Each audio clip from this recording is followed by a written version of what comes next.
NASA has revealed that two U.S. astronauts, Butch Wilmore and Suni Williams, who launched into space for an 8-day mission in June, may be stranded on the International Space Station until as late as 2025 if the issues with their Boeing Starliner spacecraft cannot be resolved. The NASA officials stated on Wednesday that the astronauts, who were the first to fly the Boeing Starliner capsule, could potentially return to Earth aboard SpaceX's Crew Dragon in February 2025 if the Starliner is deemed unsafe for their journey home.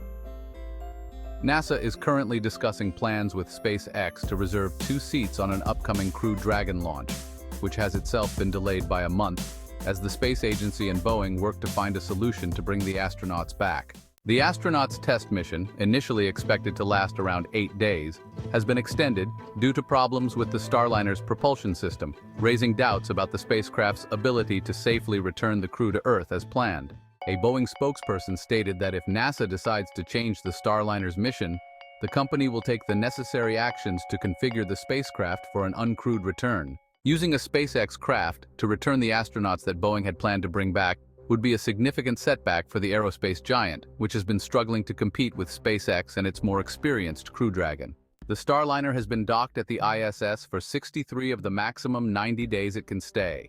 and it is occupying the same port that the upcoming Crew Dragon mission will need to use. Recent reports have suggested there was more conflict behind the scenes between NASA and Boeing leaders, with some agency officials questioning whether the Starliner should be used to bring Williams and Wilmore back. A meeting of NASA's Commercial Crew program this week ended with some officials disagreeing with a plan to accept Boeing's testing data and use the Starliner to return the astronauts, indicating the decision is not yet clear.